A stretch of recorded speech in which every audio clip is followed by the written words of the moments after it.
Of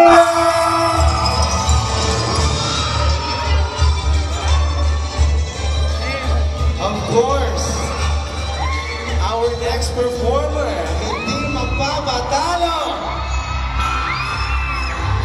They are our next group of the round, all the way from the University of Makati. Let's call up University of Makati.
gaano kahalaga ang paggunita sa kalagayan ng kanyang kapanganakan.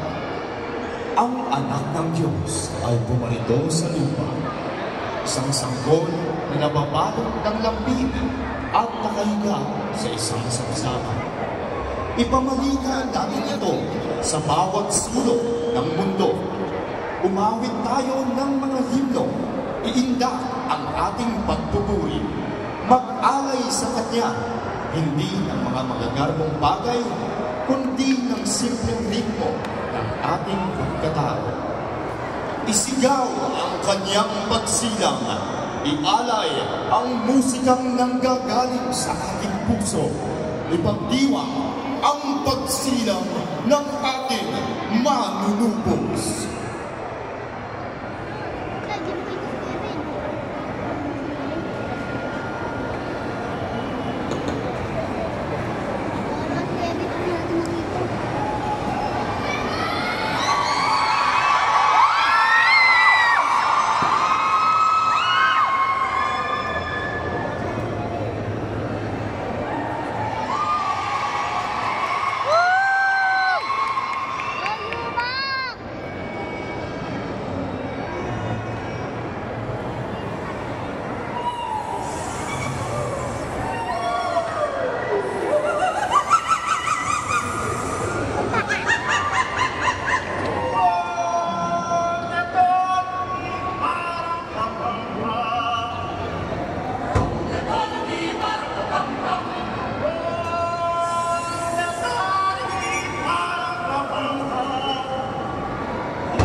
the group.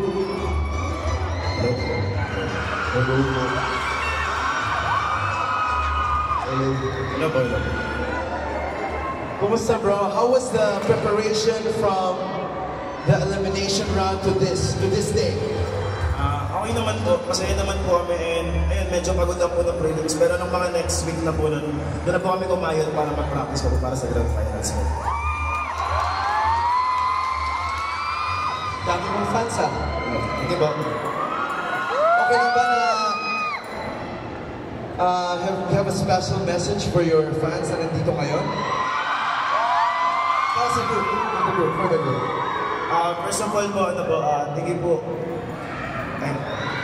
Thank you po kay Lord kasi binayaan niya kami ng magandang group and supportive na mga team. Ayan, yung University of Makati. And hindi pa to yung last na gagawin namin and sana hindi pa rin yung last na support ko sa amin and magsama-sama tayo ng group. Thank you so much, bro. Now, maybe call on the comments from our judges. Sam? Thank you, Mike. Akala ko maybe call on candidate number 11. But you know what, Mike? Iba talaga yung magic that music can give us. So, para tayo magpinala sa jungle, but make it Christmas. Kaya naman tanungin natin ang ating judge kung na-feel niya kaya ang magic. Kaya naman, Judge Juji Marcelo, go ahead, please. Hello? Yes, ma'am. Grabe. Pwede pala yun. Diba? Pwede palang gawin yun. At saka swak-swak siya. I love that the melodic movement fits with the color that's good. And tsaka alam nyo, more than, kasi minsan in a foreign competition, we look for ang daming parts. Minsan, the very two parts. Pero ang dedication is two parts na talagang, tsaka the choices of those two parts to comprise a wonderful piece. Exquisite eh. Sobrang nasarapan talaga ako. Tapos, ang malupit doon, ito yung malupit doon. Yung mic control nila, sa akin, if not the best, one of the best that handled the mic really well. Kasi narinig namin. So, hindi problema yung mic. It's actually the group performing. So, na-prove natin na pwede tumunog ng malakas at balansyado. Maganda overall. Thank you for giving us a totally different experience. Ang sarap, sarap. Maraming salamat sa inyo. Pwede naman isang malumpitang comment from Judge Juji Marcelo. Thank you so much. Back to you. Good morning, guys. Our judge, Mr. Juji Marcelo, is the one who composed Atid Saya ng Paskong Kapatid. Kaya, thank you so much, sir. Alright, once again, let's give it up for University of Makati Chorale.